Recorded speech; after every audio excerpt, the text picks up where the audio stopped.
Hello, my friends. Tonight, I want to tell you a story. The wind howled across the camp like a wounded beast. Snow fell in thick, relentless waves, burying the barbed wire fences under a shroud of white. It was the winter of 1914. The war had already devoured half of Europe, and now it had come for those who had nothing to do with it. Behind those wooden walls stood Camp Veyron, a prison deep in the northern frontier, a place where the living envied the dead. The guards wore the insignia of the Imperial Ottoman Army, though half of them spoke German, others Austrian. It didn't matter. Here, every uniform looked the same in the snow, grey, cold, and merciless. Inside one of the barracks, Anna sat huddled on the floor, her back pressed against the wall. Her breath fogged in the frozen air, shallow and uneven. The tuberculosis had eaten away her lungs, leaving her body trembling under the thin, torn blanket. Next to her, her son Mikhail crouched close, rubbing her arms to keep her warm. He was 17 now, no longer a boy, not yet a man, but his eyes carried the weight of a lifetime. "Mama," he whispered, voice cracking, "please, eat something." He lifted a small tin bowl of watery gruel, its surface already turning to ice. Anna smiled faintly, her lips dry and pale. "You eat, my son. You need it more. No, you haven't eaten in 2 days, and yet I'm still here." She let out a weak laugh that turned into a cough. Blood speckled her hand. Mikhail froze. Every time she coughed, a part of him broke. Not because of the blood, but because she always smiled afterward, pretending it was nothing. "Don't look at me like that, Misha," she murmured. "You must keep hope alive. That's all we have left." Outside, a bell rang, harsh, metallic. The prisoners shuffled out into the yard, wrapped in rags, lining up in rows as guards barked orders in broken Russian and Turkish. Mikhail helped his mother stand, but a guard stomped toward them. "Leave the woman," he snapped. "Only the able ones work." Mikhail's heart pounded. "She's sick. She needs help." The guard's rifle butt slammed into his shoulder, sending him to the ground. "Then she's one less mouth to feed." Anna reached for her son, but the guard shoved her back. Mikhail scrambled up, eyes blazing with a fury he didn't yet understand. "You'll pay for this!" he shouted. The guard smirked, spitting on the snow. "Everyone pays, boy. You'll learn soon enough." He turned away, leaving the two of them in the cold silence that followed. That night, Mikhail sat awake beside his mother. The wind moaned through the cracks in the barracks. Frost clung to their blankets like shards of glass. "Mama," he whispered, staring at the roof. "Do you think they'll ever let us go?" She didn't answer for a long time. Then quietly, "I think the world will forget us before that happens." Mikhail swallowed. Hard. He wanted to be angry. He wanted to scream. But all he could do was hold her hand, cold, thin, and fragile like paper. Days turned into weeks, weeks into a blur of pain and hunger. Each morning, new bodies were dragged out, men who had frozen in their sleep, women who had stopped breathing quietly in the night. No one cried anymore. Even grief was a luxury the camp couldn't afford. Sometimes, when the guards weren't watching, Mikhail would sneak to the fence and stare beyond it. Endless snow, endless sky, and somewhere far beyond that, home, the Siberian forests, the night sky glowing with strange silver light, the night he first met Lumo. He could still see it, that gentle creature falling from the heavens, the way its light had touched his mother's face, the way it had made everything, even the cold, feel alive. But that was another world, another lifetime. One evening, Anna's coughing grew worse. Her breath came in sharp, painful gasps. Mikhail panicked. He pressed his ear to her chest, listening for a heartbeat that was fading like a dying ember, Mama, stay with me. She opened her eyes, glassy and distant. Misha, listen to me. No, don't talk. Save your strength. She smiled weakly. I need you to remember something. If I don't make it out of here, stop it! He begged, tears streaming down his face. You will! I'll find a way out, Her hand rose, trembling, touching his cheek. You mustn't lose the light inside you. The world will try to take it from you. But don't let it. Remember Lumo. Remember what it meant. Her fingers slipped away. Her breathing slowed. Mama. Nothing. He shook her, calling her name again and again. But the only response was the sound of wind against the walls, the endless howling of winter swallowing his cries. In that frozen barrack, under a roof of rot and frost, a 17-year-old boy became an orphan. The fire that had kept him alive, his mother's voice, her warmth, was gone. And in its place, something darker began to grow. Days later, the guards entered the barrack again. This time, they carried papers, orders, lists of names. You? One of them said, pointing at Mikhail. Come. Mikhail looked up, hollow-eyed. Why? The army needs men. The guard grinned. Or boys, doesn't matter which. Mikhail didn't move. His hand still clutched his mother's scarf. The guard grabbed him by the collar. You want to rot here like her, or fight like a man? Mikhail's jaw tightened. His voice came out low, broken, and cold. If fighting means killing men like you, then maybe I already am a man. The guard struck him across the face with his rifle, sending him sprawling. You'll learn to obey soon enough. They dragged him away.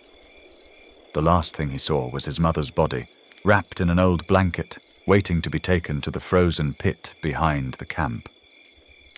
That night, the train left the camp. Inside one of its wooden cars sat Mikhail, staring into the snow as it blurred past. His hands shook, not from the cold, but from something heavier. He had nothing left, no home, no family, no name, only a promise whispered into the dark. I will live, and I will never forgive. Outside, the world burned. The war had only begun. Night in the camp was not silent, it breathed. You could hear the coughing, the murmurs, the restless shifting of bodies too cold to sleep. And somewhere in that sea of whispers, one breath began to fade. The lamp on the table flickered, the flame small and tired, like the woman lying beside it. Anna. Her skin had turned almost translucent, her breath shallow, each exhale leaving a trace of frost in the air. Mikhail sat beside her, clutching her hand, refusing to believe what his eyes were already telling him. Mama, he whispered. Hold on. Please. I'll find a doctor, She shook her head, too weak to speak at first. When she finally did, her voice came out as a tremor. No doctors here, my love. Only guards. And ghosts. Her lips curled into a faint smile. Even now, she was trying to make it easier for him. You remember? She said softly. That summer by the river? You and Lumo chasing the fireflies? Mikhail nodded, his throat tight. He loved the fireflies. Anna said. He thought they were his kin, small lights that refused to die. She coughed again, crimson blooming in the cloth at her mouth. Mikhail turned away, gripping the edge of the bed, trying not to break. Don't, she whispered. Don't hide from me, Misha. Look at me. He turned back. Her eyes, still warm, still the same eyes that once looked up at the night sky in wonder, were fixed on him. Promise me something, she said. If I go, you'll keep that light. The one inside you. The one Lumo gave us. He blinked through tears. You're not going anywhere. You can't. I'll get you out. I swear I will. Her hand found his cheek, trembling but steady. No, my son. Not all battles are meant to be fought. Some we only endure. the lamp guttered. The wind outside howled through the cracks in the wooden walls. Anna's eyes drifted toward the flickering flame. The world is cruel, Misha, but not empty. There's always something left to fight for. You just have to see it.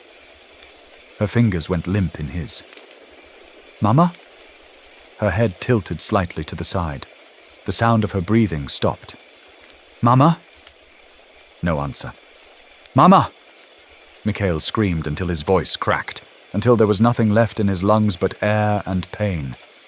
He buried his face in her shoulder, the warmth already leaving her body. He stayed like that for hours, maybe the whole night, rocking back and forth, whispering her name into the dark. They buried her in the frozen field behind the camp. No coffin, no grave marker, just a name whispered into snow. Anna Mikhail watched as they covered her with a thin layer of earth, then snow, then silence. He didn't cry this time. He couldn't.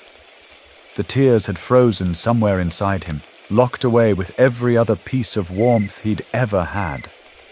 As the guards walked away, he knelt by the shallow mound, pressed his hand against the frozen earth, and whispered, "You told me to live. I will. But not the way they want." From that night on, something changed in Mikhail. He stopped eating the rations the guards threw at him. He stopped talking to the other prisoners. He simply watched, listened, waited. Every evening he counted the steps of the guards outside the barrack. Every morning he studied the rhythm of the siren, the distance between shifts, the way the snow muffled sound. He didn't know what he was planning, only that he couldn't stay still anymore. But fate had other plans. A week later, the guards gathered all the prisoners in the yard. The air was so cold that even breath sounded like cracking glass. A man in a grey officer's coat read from a list. His voice carried a German accent, sharp and precise. "The Empire needs strong men," he announced. "Those who can stand will serve. Those who can't will not." He looked at the line of prisoners, ragged, starved, half dead, and smirked. "Congratulations. You've been chosen for glory." The guards began moving down the rows, pointing at random. Every time they pointed, someone was dragged out of line. When they reached Mikhail, he didn't flinch. He stood tall, his mother's scarf still tied around his arm. "This one," a guard said. "He's young." The officer nodded. "Perfect. The Sultan's army always needs new blood." Mikhail frowned. "Sultan?" "You'll learn," the officer said, grinning. "You're going to Gallipoli." The word meant nothing to him yet. It would soon mean everything. Narrator beat, 5-minute mark. That night, the prisoners chosen for service were loaded onto a train. The destination, the front lines. The purpose, cannon fodder. Mikhail sat among them, staring out at the endless snow as it blurred past the window slits. Every sound, the wheels on the tracks, the wind in the cracks, reminded him of his mother's last breath. He held the scarf tighter. The scent of her still lingered, faint, fading, but enough to keep the darkness at bay. Somewhere between waking and sleep, he saw it again. The sky, bright and alive. The night Lumo fell from the heavens. He saw himself as a child, running barefoot through the snow, chasing that impossible glow. The way it had reached out to him, warm and alive, as if recognizing him. Then the vision shifted. He was back in the camp, only now everything burned. The guards, the fences, the sky. And standing in the flames was Lumo. Older, taller, his eyes glowing silver. "You called to me," the voice said. "Not yet," Mikhail whispered. "But soon." He jolted awake, gasping. The others around him were silent, half asleep, half dead. Outside, the world turned red. The sun was rising. The train crossed mountains, rivers, and ruins of cities torn apart by war. Days blurred into nights. Some prisoners died along the way. The guards didn't stop the train to bury them. They just threw the bodies into the snow. When the train finally halted, the air smelled of salt. The horizon glimmered with the faint blue of the sea. "Gallipoli," one guard announced, opening the door. "Welcome to the war." Mikhail stepped down onto muddy ground. Men in foreign uniforms shouted orders he didn't understand. Ships floated on the horizon, their black silhouettes like beasts waiting to strike. He could feel it, the hum of destruction, the tension in the air, the quiet before the storm. "Mama," he whispered, "you told me to live. I'll live, but I'll never forgive." And so, the boy from the frozen camps of the north arrived at the edge of the world, a place where empires clashed, where the sea ran red, and where fate would bring him face to face with something beyond war itself. His mother's words still echoed in his heart. The light must not die. But in Gallipoli, the darkness was waiting. They called them volunteers. But none of the men on that train had chosen to fight. They were prisoners, stripped of names, given numbers, and sent to die under someone else's flag. The air at Gallipoli stank of salt and gunpowder. Mikhail stepped off the train with dozens of others, their wrists still bruised from iron restraints. The guards barked in Turkish, shoving rifles into their hands, tossing threadbare uniforms that smelled of mold and sweat. A sergeant with a scar across his jaw paced before them, his voice sharp as steel. "You fight for the Empire now. You fight for glory. You fight, or you die." The men didn't answer. They just stared at him. Hollow eyes, empty faces, too tired to care. Mikhail pulled on the heavy coat. It hung off him like a shroud. He looked at the rifle, rusted, old, the kind that jammed after a few shots, and realized it wasn't a weapon. It was a death sentence. "Move!" the sergeant shouted. And so they did. Down muddy paths, through trenches that reeked of blood and oil, past piles of unburied dead covered in flies. Everywhere, the sound of the sea crashing against cliffs mingled with the low growl of distant cannons. Narrator tone, calm, ominous. Gallipoli wasn't a battlefield. It was a graveyard pretending to be one. The Ottomans and the Germans had dug deep trenches along the coast. Across the water, British and French ships loomed like monsters of iron, their guns waiting to breathe fire.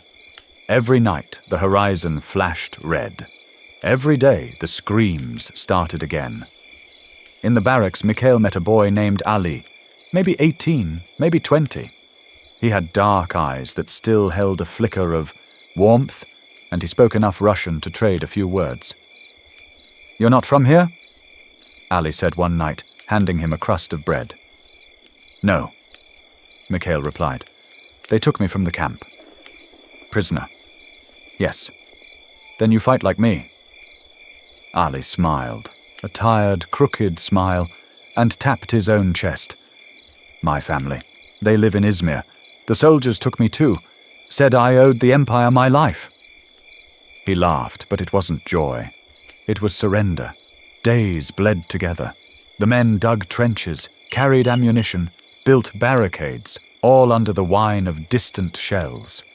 Sometimes Mikhail looked out to sea, to where the Allied ships floated.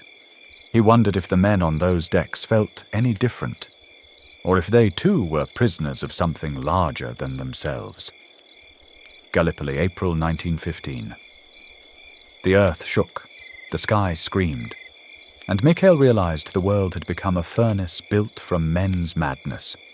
The Aegean Sea blazed beneath a sickly dawn. Warships floated offshore like iron beasts, their cannons aimed at the narrow beaches. Each thunderclap from the sea ripped new craters into the sand. The ground bled mud and fire. The smell of oil and flesh filled the air. Mikhail crouched in a trench barely wide enough to breathe. His hands gripped a worn rifle, wood splintered, barrel rusted, still warm from killing. The boy beside him, Ali with kind, dark eyes, whispered a prayer in Turkish. Then came the whistle, a shrill, merciless sound. "Prepare positions! They're landing!" Officers shouted in chaos, shoving trembling men into place.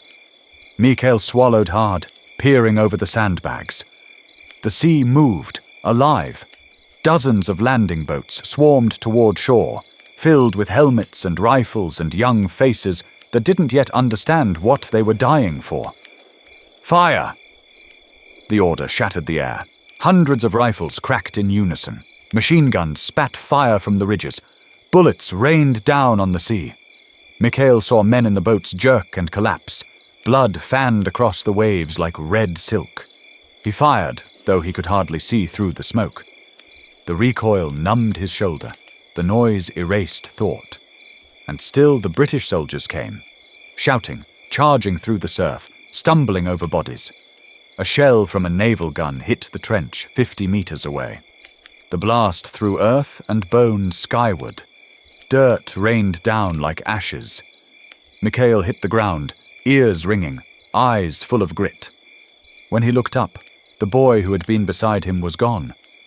Only Ali remained, clutching his stomach, blood seeping through his fingers. "Mikhail," he gasped. "Tell my mother, I fought." His voice failed. His hand slipped, and he was gone. Time broke apart. Minutes bled into seconds.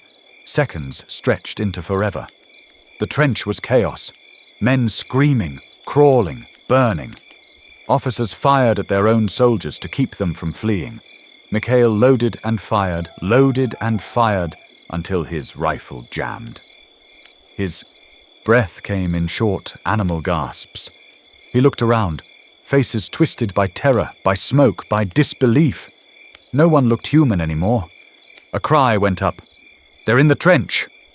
And then they were, British soldiers pouring over the ridge, bayonets gleaming. The fighting turned to madness. Steel met flesh. Men screamed each other's names as they fell. Mikhail swung his rifle like a club. He hit something.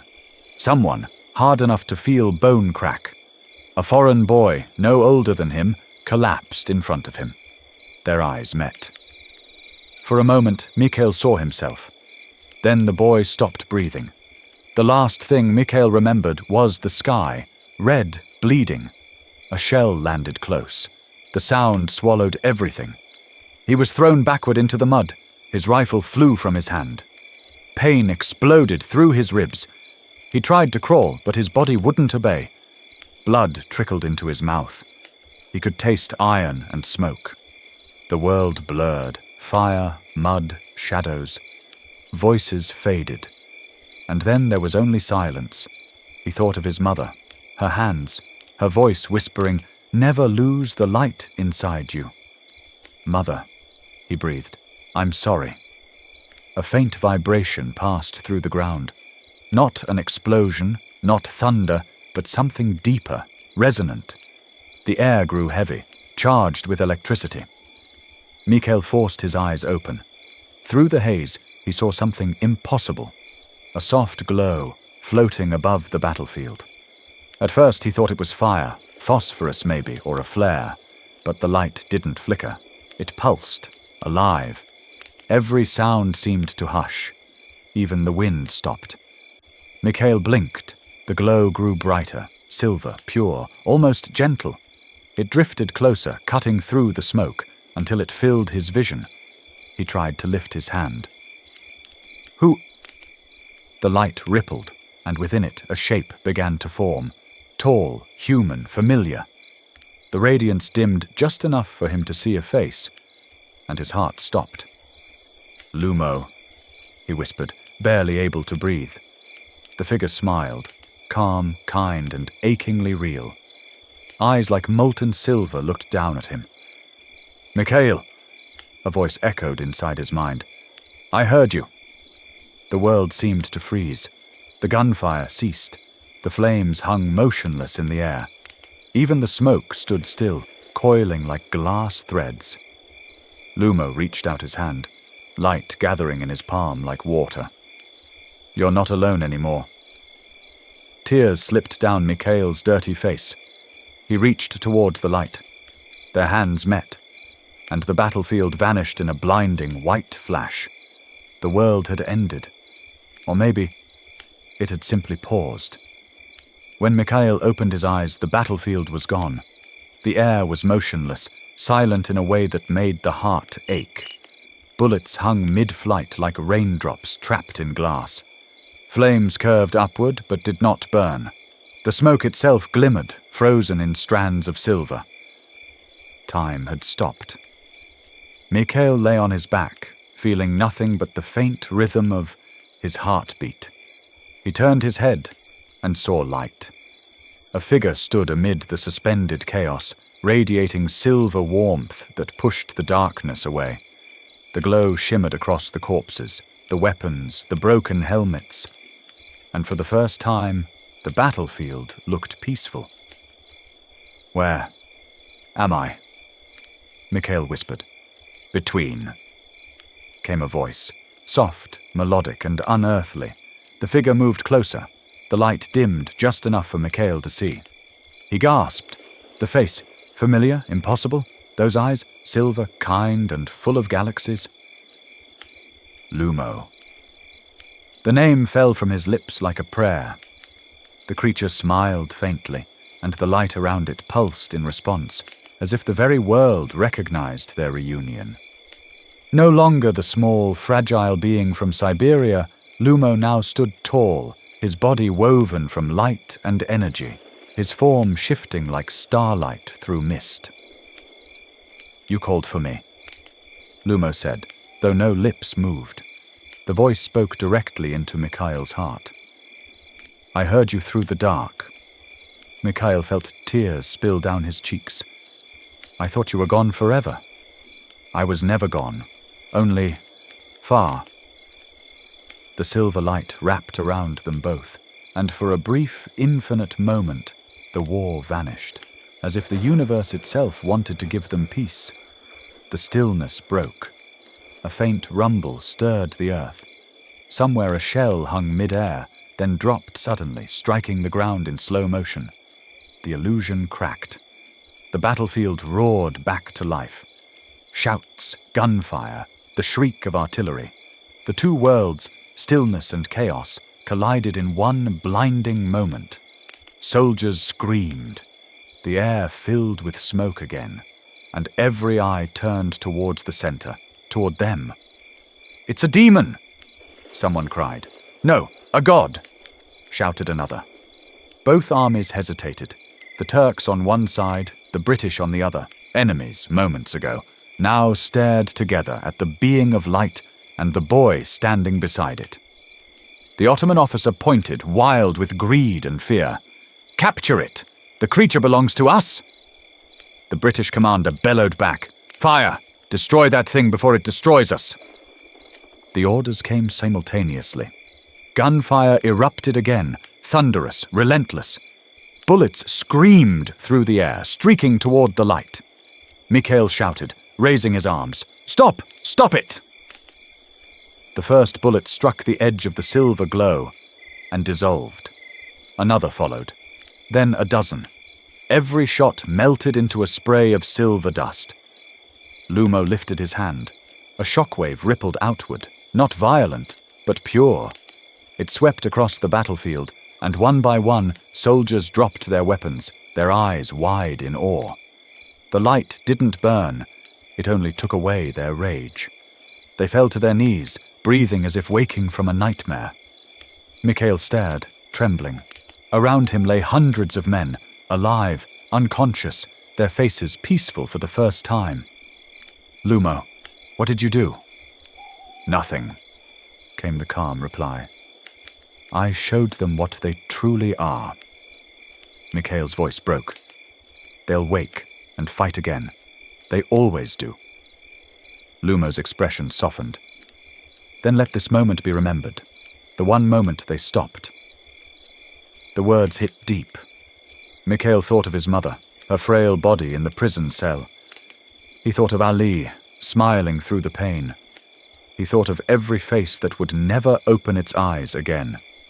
"It never ends," he whispered. "War, hatred, killing, it never stops."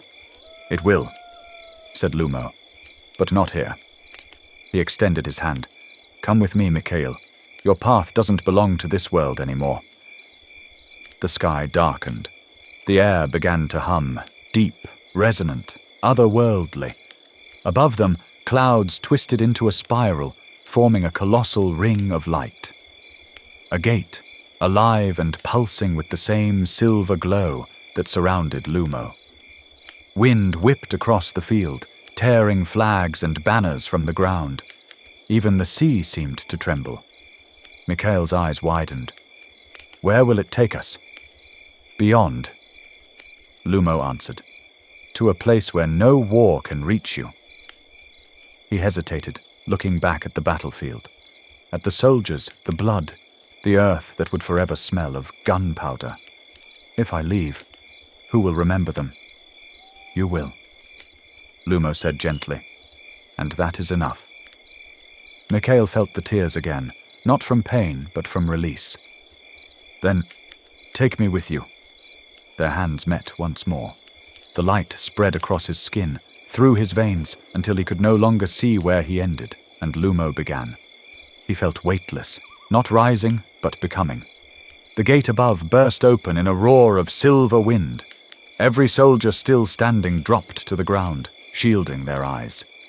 Mikhail and Lumo rose together, enveloped in light. The battlefield shrank beneath them, a scar upon the earth. They'll keep fighting, Mikhail whispered. They'll never change. One day they will, Lumo said, when they remember what they lost. The light grew brighter, unbearable, holy. The last thing Mikhail saw was the ocean, reflecting the silver glow like liquid stars. Then came silence, and the two figures were gone. When the light vanished, the battlefield was still. Smoke curled lazily towards the sky. The warships drifted quietly on the sea.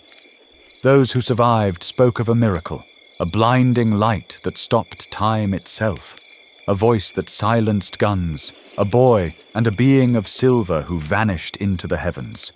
Some called it a myth. Others swore it was the day God walked among men. But none forgot the strange peace that followed. And on quiet nights, when the moonlight touched the waves of Gallipoli, fishermen would sometimes see a shimmer of silver in the water, and hear faint echoes, like a lullaby carried from beyond the stars. From the frozen prisons of Siberia to the burning shores of Gallipoli, Mikhail's life was never about surviving war. It was about finding light in a world that forgot how to see. They say even the smallest spark can outshine the fires of 1,000 guns. And on that day, it did.